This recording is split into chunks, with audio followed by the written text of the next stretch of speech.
Rational decisions. So module 4, topic 1, lesson 2.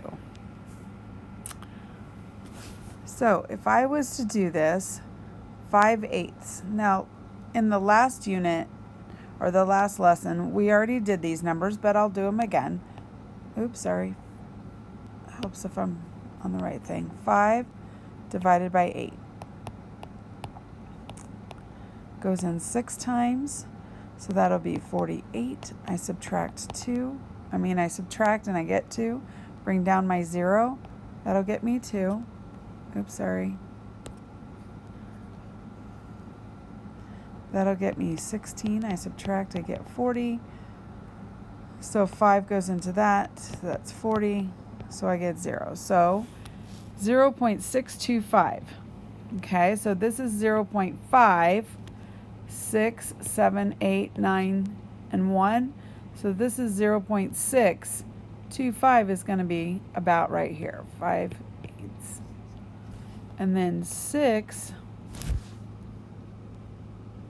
I think I should go down just a little bit further. 6 divided by 25. That's okay. So 25 doesn't go into 6. 25 does go into 62 times. I would get 50. And then 25 goes into 100 4 times. So I have 0.24. So 0.24, this is 0.1, 0.2, about there, 6/25. Oh, I've already rewritten these. 0.625 and 24?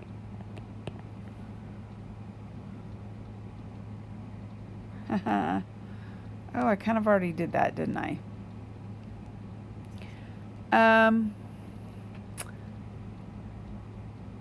How about I do what I was supposed to do up there? Okay, so if I have 5/8, and there are, if I look at that, okay, boys and girls, this is going to be greater than 4/8. So that was 1/2. So 1/2 is right here. So that means this 5/8 is bigger than that. So it's got to be up here somewhere. Because if I had 6/8, that would be 3/4. And 3/4 is right here. So then let's look at 6/25. 6/25, 25. We could make that into 100. So if I multiplied by 4, that would get 24/100. And that's the same thing as saying 0.24. So that would get me that right there. I didn't realize I was supposed to do that. So yes, I have different strategies for plotting decimals and fractions. So let's look over at this experiment. So a science class is conducting an experiment to see how the weight of paper airplane affects the distance that it flies. The class is divided into 2 groups. Now, group 1, they just measure the airplane in feet. Okay, group 1, they did theirs just in feet. Now, group 2, on the other hand, they measured their distance in meters and then converted it to feet. Why do we want it all in feet? Well, we want it all in one measurement so we can tell. Okay, so the science class needs to compare the measurements between the 2 groups. So I need to write this as a decimal. Well, guys, I already know it's 13 point something. Oh, I should be doing this. No, that's okay. 7 divided by 8. Okay, it goes in 8 times, so 64. Bring down that, I would get 60. 8 goes into 65 times. Nope. How about 7 times? 56. And then it goes in 5 times. So this is 8, 7, 5. Then I have 3/8. So this is 14.3 divided by 8. doesn't go in. 8 goes into this 3 times, so that gets me 24. 60 was in 7 times, that's 56. Okay, and then that goes 5. So 375. So right on the number line, the graph for group 1 measurements. So if group 1 measurements are these two that are right here. So 13.875. See, I should have kept, whatever. 13.875. This one right here would be 13.85. So 75 would be just a little bit bigger than that. So this 13.875. Then 14.375 would be about here. So 14.375. Then I'm going to change this to group 2, 13.9 and 14.4. Okay. Use the number line to determine which group's paper airplane traveled farther for the 20-pound and, okay, so group 2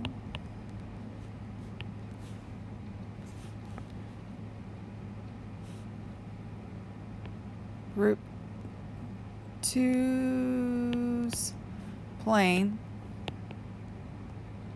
went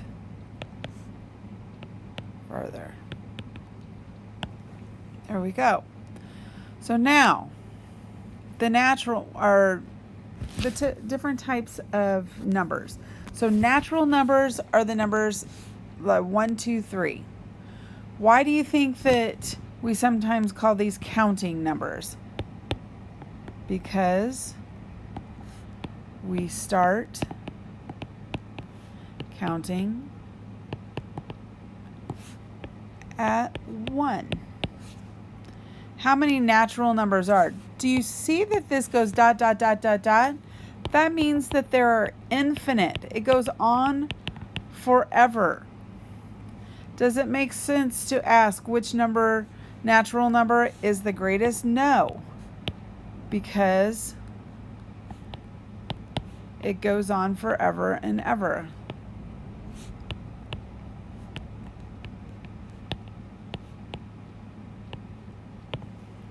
Okay, whole numbers. Now, it takes the natural numbers, 1, 2, 3, blah, blah, blah, but it adds in a 0. Okay? 0 is called the additive identity. Okay? 0 is the additive identity. Why is it the additive identity? Well, if I take 0 and I add it to something, I get itself. Identity means that it's the same. So when I add a number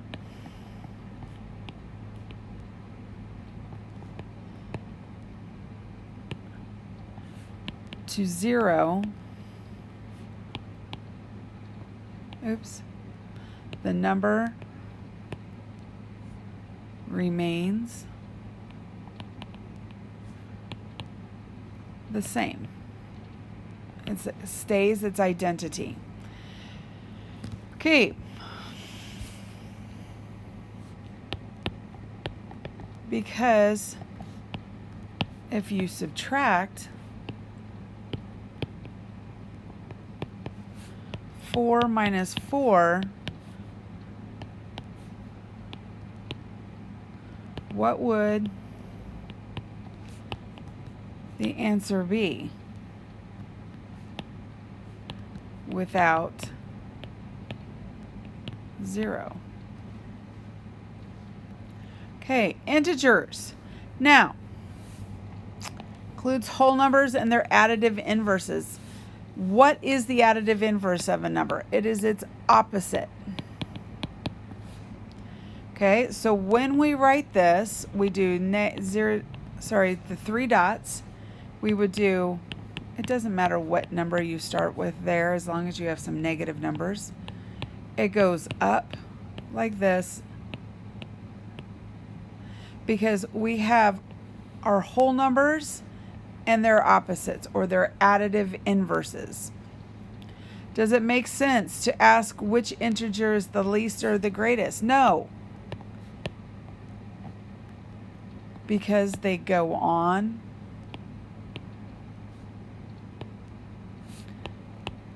forever and ever. Okay, so when you perform an operation, such as addition or multiplication on a set of numbers, the operation could produce a defined value that is also in the set. So when I add or subtract or multiply or divide, when I do that, do the numbers end up in the exact same set? If they do, it's called closed. The set of integers is to be closed under an operation of addition. This means that for every two integers, a and b, the sum of a and b is also an integer. So let's look at this. Are natural numbers closed under addition? So if I took a natural number and I added a natural number to it. Really? I just said that's 16? Give me a break. Okay. This is going to be yes. Because if I add a positive number to a positive number, I'm still going to get a larger positive number. Our whole numbers.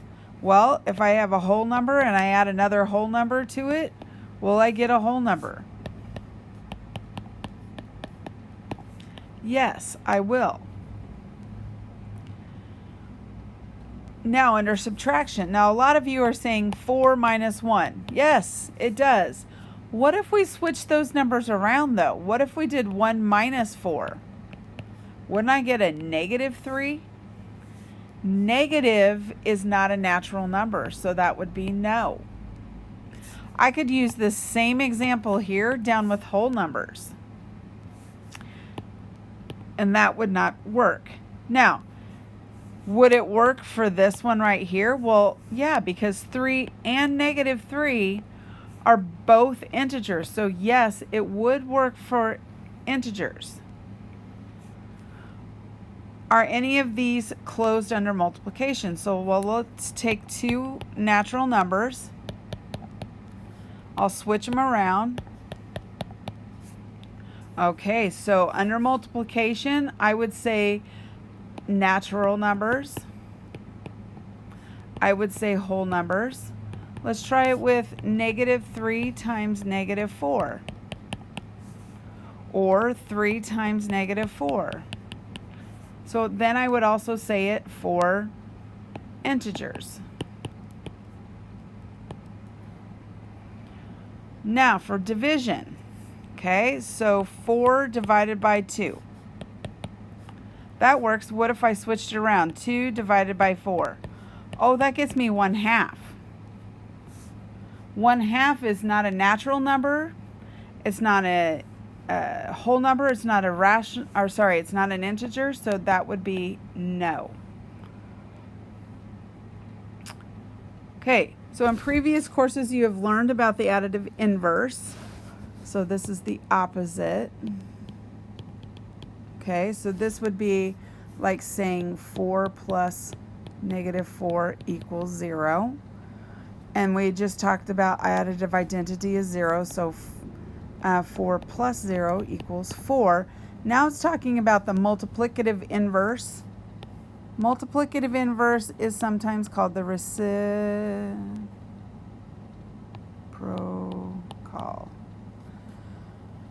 So 4, I multiply it by 1/4, I get 1. Multiplicative identity, what number, when I multiply it by itself or by a number, gets me that same number? Okay, so the multiplicative identity is the number 1. Okay, so we're going to look at this. So the set of natural numbers. Additive identity. I have to have an opposite for natural numbers. Do I have an opposite for additive, try that again. Additive inverse. There's no opposite. So this is no for inverse. Multiplicative inverse. That means I have to have a fraction.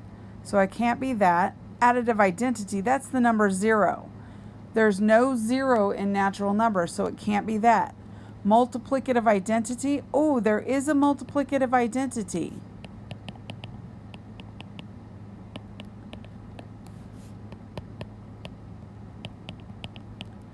And that's going to go for each one of these because all natural numbers are whole numbers and integers. So multiplicative identity works for that. Then let's look for additive inverse for whole numbers. Whole numbers, there's no opposite, so it can't be that. But integers does.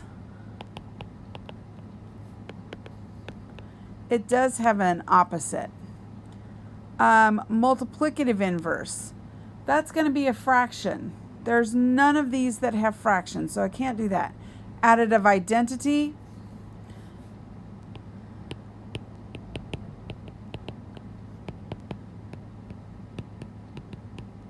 And additive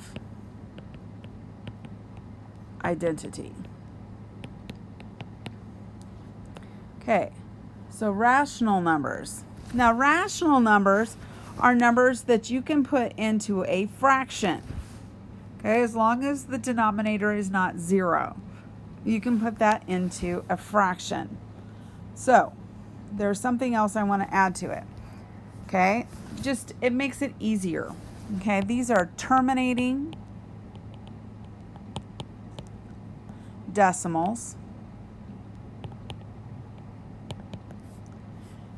Terminating decimals, that means they're end, so 0.5.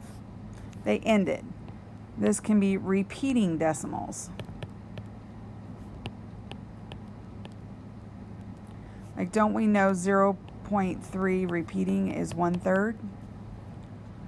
And then I also want to say, when you have the square root of a number, as long as that is a perfect square.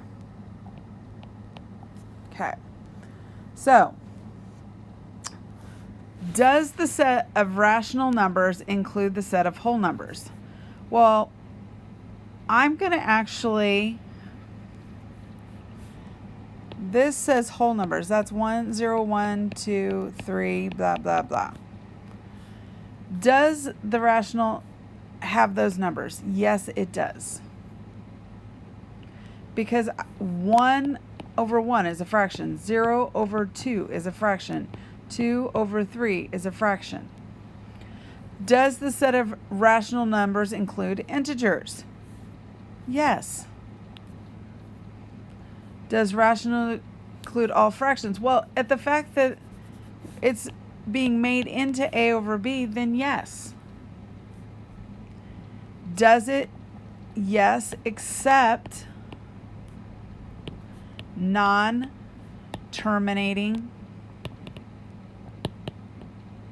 decimals. Okay, so ones that go on like non-terminating, I guess you should say non-repeating. So pi is an example of that. The square root of 2 is an example of that. The cubed root of 5 is an example of that. Okay, are they closed under addition? So if I took a rational number and I added another irrational number, would I get a rational number? Yes. If I subtracted those, would I get a rational number? Yes. If I multiplied them, would I get a rational number? Yes. If I divided them, turns into multiplication of the reciprocal? Yes. So it's closed under each one of them. Okay, does it contain the identity? Well, the identity is 0 and whole numbers are, whole numbers are a part of that. Multiplicative identity, so the reciprocal. So yes. Additive inverse, it's opposite. Yes. Oh, I totally messed that up. I'm having a hard time this morning. Okay, this is the number 1, so yes. This one is the reciprocal. And yes.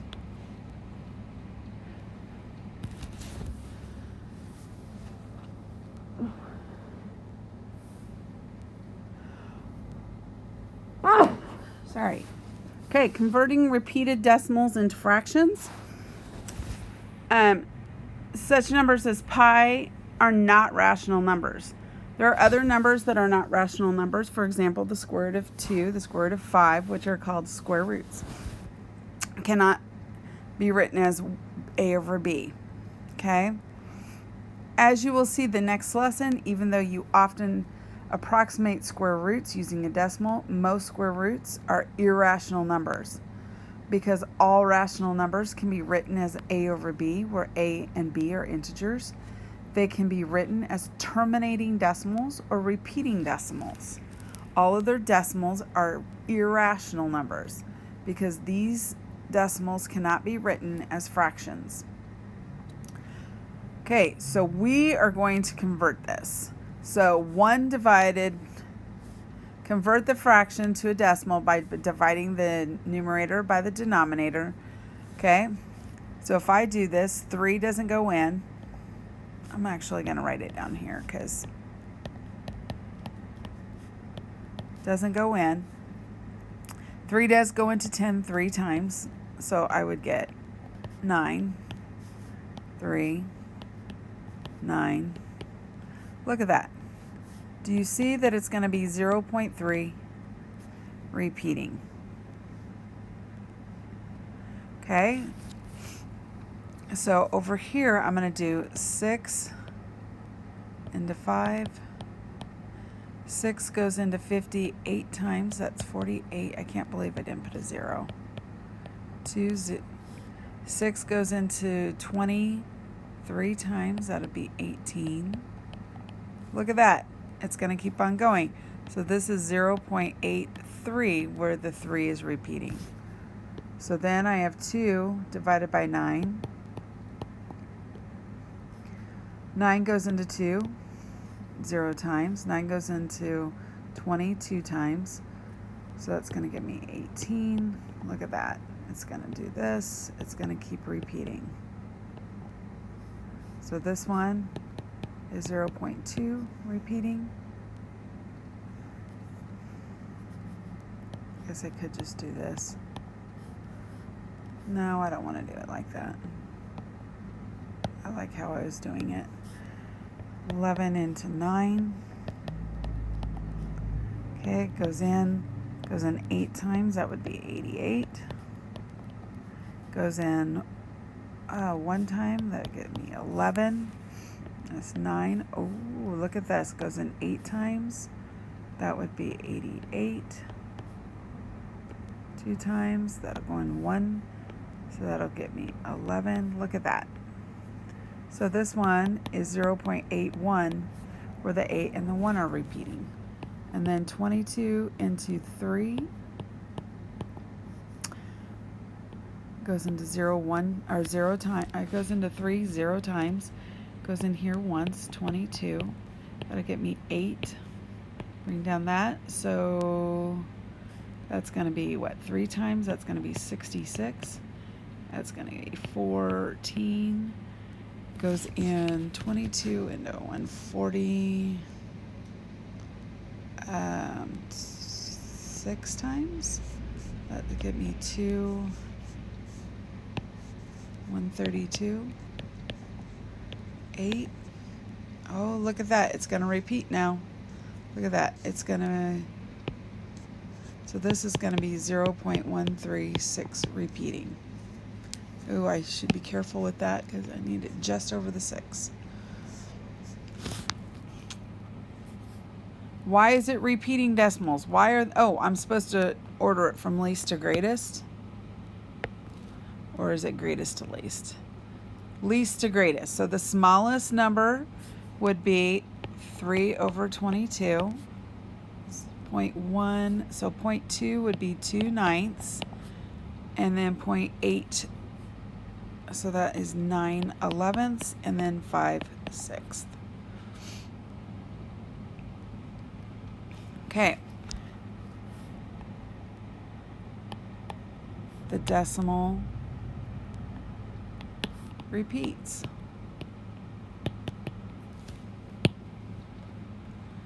Terminating decimals is a decimal that has a finite number. That means that it ends. It terminates. So 0.125, it ends, it terminates. Okay? Repeating. This is called bar notation, boys and girls, when it has a bar over the part that is repeating. Okay? This is another way to write it with these dots, but a lot of times you'll see it with the bar notation. And I already did this one. I wrote it with bar notation up above, so I'm not going to do that again.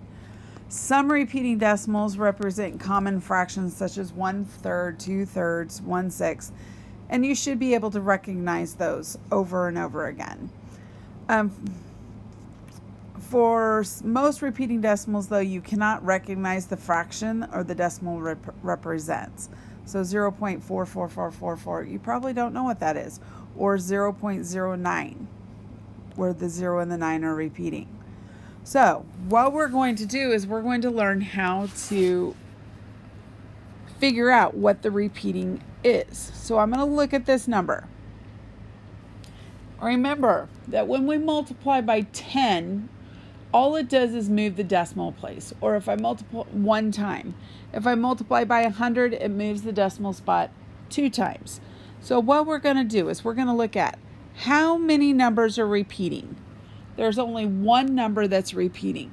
So what we're going to do is we're going to multiply by 10 on both sides of the equal sign. Remember, I can multiply by something as long as I do it to both sides of the equal sign. That way, I would get 10W equals 4.4 repeating. I'm going to subtract my two equations. So I put 10W equals 4.44, and I'm going to subtract W equals 0.44. So 10W minus 1W gets me 9W. And these, when you subtract, they're canceling out. All those spots are canceling out, so I'm just left with a 4. So then I divide both sides by the 9, and I would get W equals 4/9.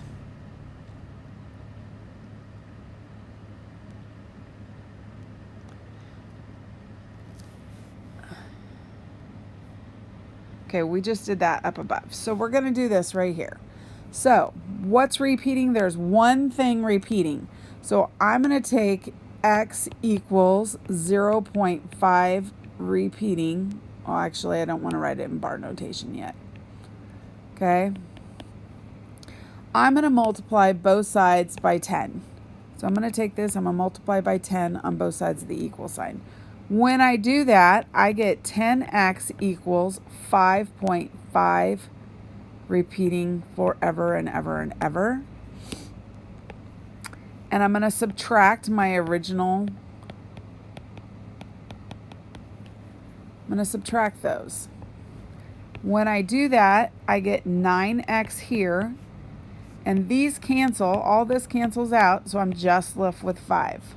So I divide both sides by 9, and I get x equals 5/9. Okay, so let's come over here. Now in this one, do you see that two things are repeating? It's not just one thing that's repeating. It's two things. So I'm going to multiply both sides of the equal sign by 100 this time.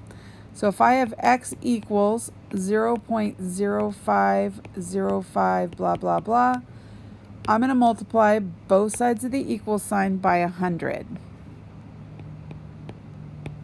When I do that, I get 100x equals 5.055 blah, blah, blah. Okay? Then I'm going to write this underneath and I'm going to subtract it, 0.0505, blah, blah, blah. I'm going to subtract those. When I do that, I get 99x equals 5. Because cancel, cancel, cancel, cancel. Divide by 99, and I get x equals 5 over 99. Here. Okay. X equals 0.12. There are two numbers repeating, so I'm going to multiply both sides by 100. So I get 100x equals 12.12. Write this down below and subtract it, so 0.112. I get 99x equals 12. I divide by 99. Now, be careful on this one because we can actually simplify this fraction because 3 goes into both of these numbers, so it would be 4 over 33. This one, again, there are two numbers that are repeating, so I multiply by 100 on both sides. I would get 100x equals 36.36. Subtract. When I subtract, I get 99x equals 36. Divide both sides by 99, and I get x equals 36 over 99, but we have to simplify that fraction. So x equals 12 over 33. Oh, that can still go down. 4 over 11. Okay. Awesome.